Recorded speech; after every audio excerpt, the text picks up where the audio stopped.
What is up, YouTube?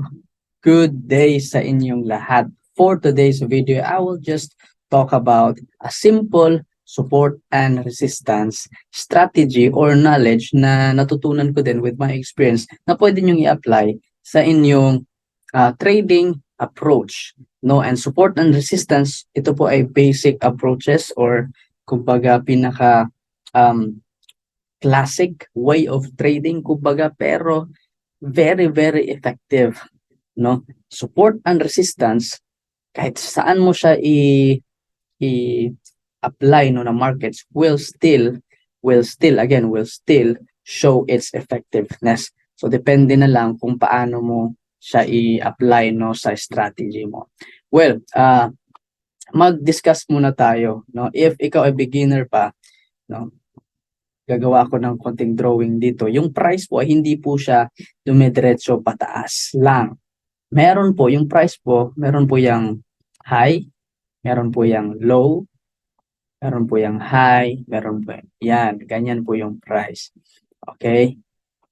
Now, discuss muna natin to ganito. Okay? Now, yung price po, pag nasa baba siya, okay, itong nasa baba, tawag po niyan ay support. Again, tawag po niyan ay support. Yang nasa baba. So, from the word itself, support. So, every time na pumupunta yung price dito, parang may sumusupport pa. Merong nakasuporta dyan na hindi siya bumubulusok diretso pababa. Kaya nagbabounce siya. Dito naman sa itaas na side, ito naman po yung tinatawag natin na resistance. So, from the word itself, resistance, pag sinabi natin resistance, parang somehow merong nakasagabal or something, merong naka-resist dyan, no? May somehow matigas dyan banda.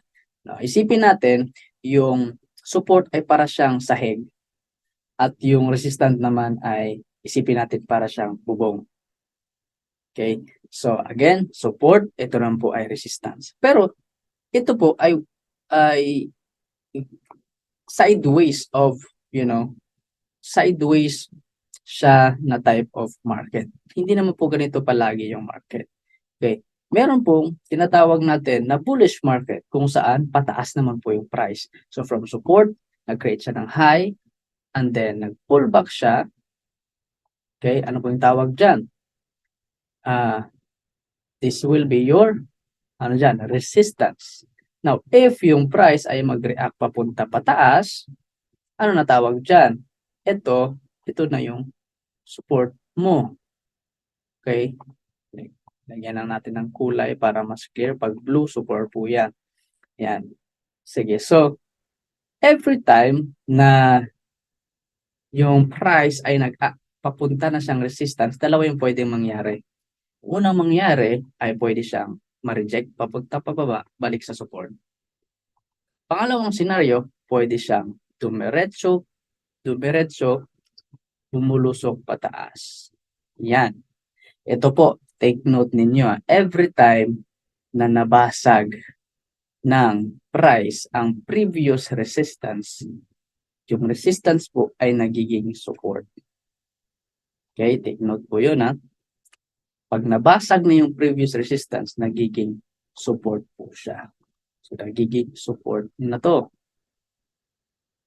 Dati resistance siya, ngayon support na. Dati magkaaway pa kayo, ngayon kaibigan na kayo. Parang ganyan lang. Okay? So, pag bababa yung price, expect na somehow yung price makakakuha ng support dito. And then, papatuloy siya pataas. Same scenario. Ngayon, nag-support yung price dito. No? Hindi siya dumiretso pababa. Kaya kagaya ng ginawa niya dito na side. Same scenario. Ngayon, yung price ay approaching na naman ng, anong tawag dito? Resistance. Approach na naman siya ng resistance. So, ano yung pwede mangyari pag papunta sa dyan? It's either, if kakasabi ko lang, no? It's either mare-reject siya pababa or mabibreak niya yan papuntang pataas.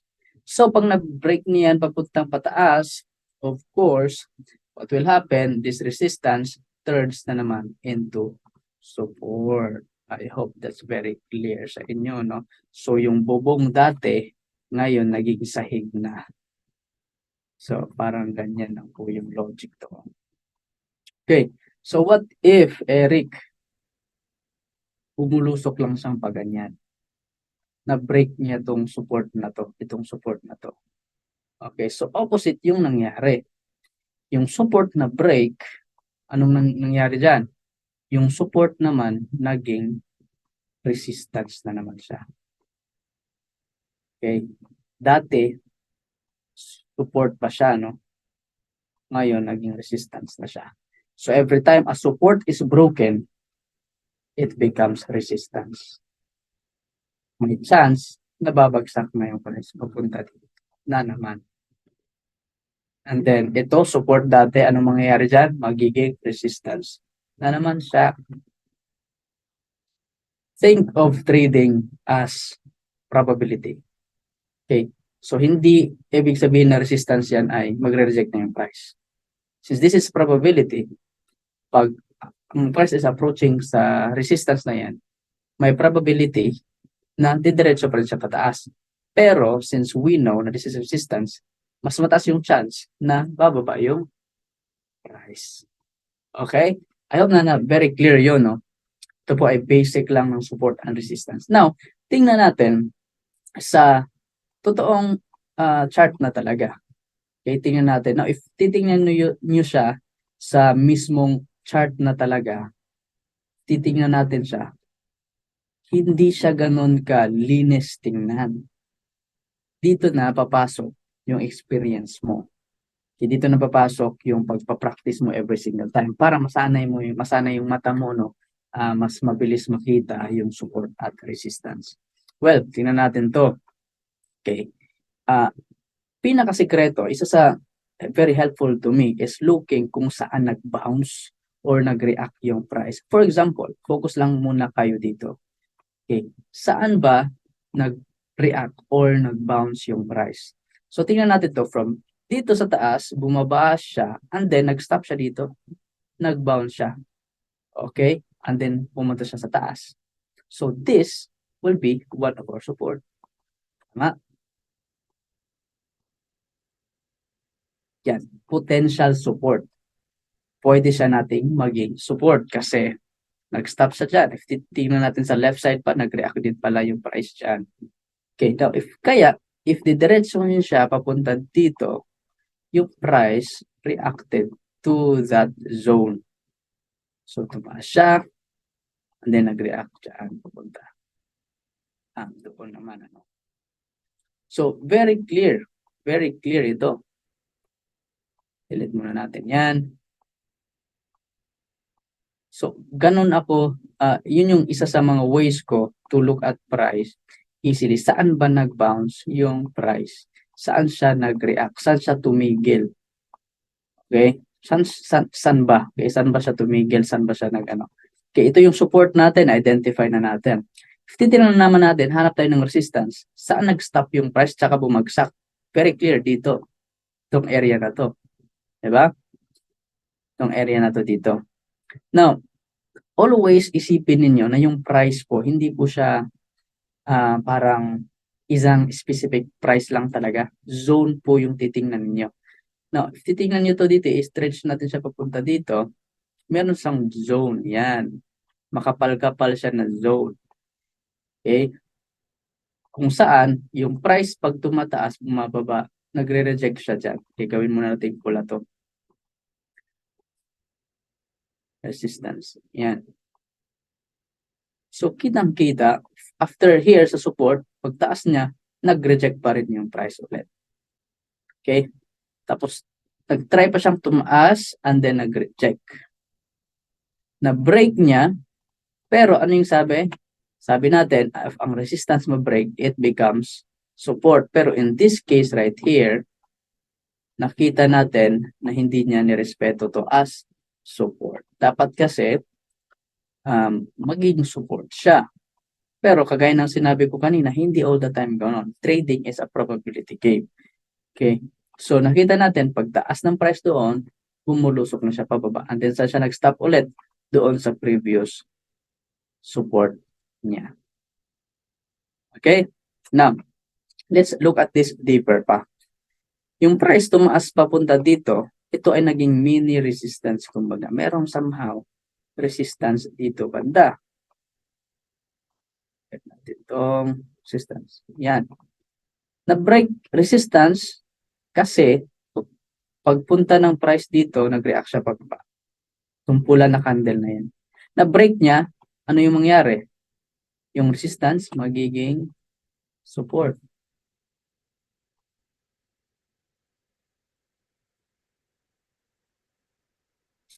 Yan. So, sakto yung nangyari. Naging support nga siya. Okay. Ka-support niya, kita natin dyan, very clear, pagka-support niya, anong nangyari sa price? Pumulusok naman siya pataas. Yung ito ay resistance niya, di ba? Yan.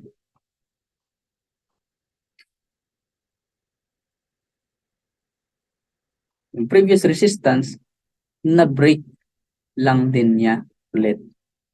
So, potentially, basically, looking at this, itong resistance na to now is a support area natin.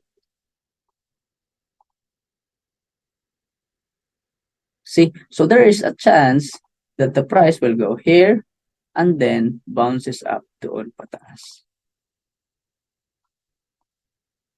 So, paano mo siya gawin no pag nagte-trade ka na? Paano mo siya i-apply pag nagte-trade ka na? Well, ang gagawin mo, after mo ma-identify yung mga support and resistance mo sa higher level, sa higher time frame, ito po ay nasa weekly time frame po at ako, no? Pwede mo rin gamitin ito, no? Itong horizontal line na to para, for example, ganyan lang. Ako personally, mas gusto ko yung zone. Yan, yung iba, ito yung ginagamit nila ng horizontal line lang sila. Okay. So, after you've identified yung mga support and resistance sa higher time frame, in this case, ito po ay nasa weekly time frame, pupunta ka ngayon sa mas mababang time frame. So, for example, ito ay previous support. Yan.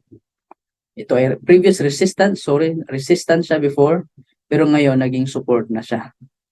Tama? Kasi again, ano yung sabi ko kanina? If resistance is broken, which is dito siya na-break, itong move na to na-break siya dyan, there's a probability na magiging support siya. Ang gagawin mo, pupunta ka sa mas maliit na time frame. Pupunta ka ng daily time frame. So, ito yung kanina no, sa weekly. Yan. So, ngayon, pwede mo na yung mas pataasan pa yung zone na yan or mas linisin mo siya pagkalagay, no? So, ang gagawin mo dyan,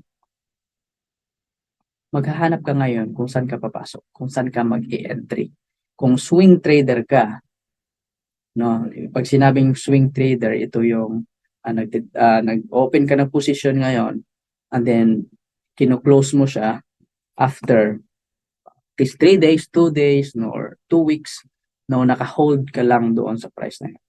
So, what you can do is look for entries right here. Dito na papasok yung other strategies mo pa.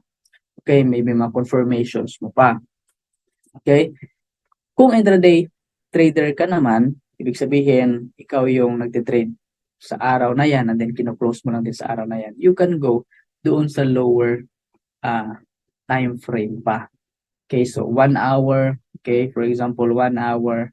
And then, dito naman, pwede mo itong i-delete, no, knowing na ikaw ay alam mo na napataas yung market.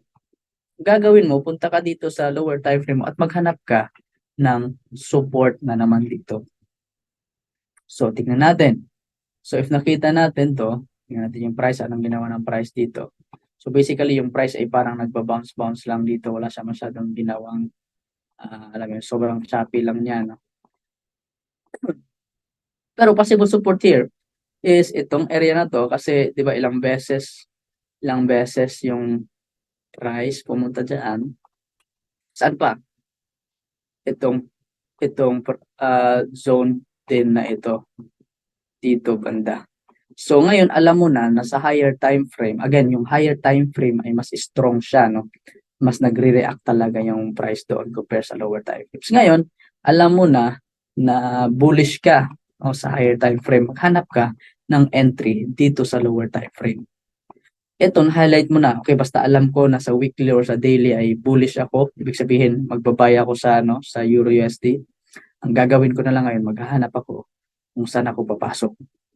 Huwag ka lang basta-basta bili ka lang ng bili dyan. So ngayon, maghihintay ka na yung price ay pupunta sa support na to. And then, pag napunta yung price doon, you can look for your confirmation na is either confirmation candle ba yan? For example, a bullish engulfing, kung kung may nakita kang bullish engulfing doon, you can open your position and then ilagay yung stop loss mo, no? At least sabihin natin 20 pips or 15 pips below sa previous na low na yan, and then you can target yung previous high or yung resistance naman dito sa taas.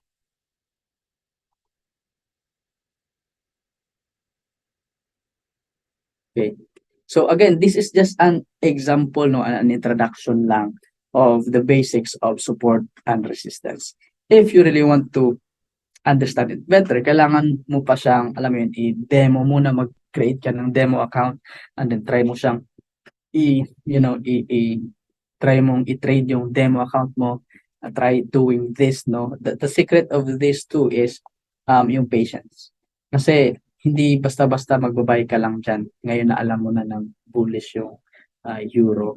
Hindi yan. Dapat maghintay ka. Saan ba yung next na support niya sa lower time frame? Kung gusto mong pumunta pa sa lower pa talaga na time frame, you can still go and then doon maghanap ka naman ng support or resistance doon. But in this case, we're still no, ito pa rin yung ating reasonable na support kasi tingnan natin, price nag-react dyan yung price, nag-react dyan yung price. So there's a chance that when the price will go here, mag-react din siya papunta sa taas and will retest itong previous resistance na to. Knowing na sa higher time frame, tayo po ay bullish. I hope na this video makes sense sa inyo. I will be creative. Marami pang videos, no, like this para mas matulungan kayo sa journey ninyo in trading. In the future, I will be more, kumbaga, gawin pa natin siyang mas detailed, no? Ito ay introduction lamang. I hope na ang gagawin mo ngayon, next is i-apply na sa chart mo. Tingnan mo siya, pwede mong i-apply na agad sa chart mo. And then, try looking for support and resistance. You can go back here, even yung sa history pa ng chart na yan or ng pair na yan, no? And then just try to look for areas kung saan nag-react yung price. Okay? Saan ba nag-react yung price? For example, ito, bubong to very clear. Yan, nag-react yung price dyan. Okay? So, look and try to study itong natutunan nyo ngayon and comment down below if this is somehow helpful sa inyo. If this is helpful, I hope na you like this video and subscribe para sa mga susunod ko pa na videos like this. Well, that's it lang for today's video. Thank you so much for watching. I hope na you like and subscribe sa channel natin since bago pa tayo. I'll be posting many more videos this coming days and months and years, and hopefully those of you guys that are following me will succeed sa trading. That's all. Thank you.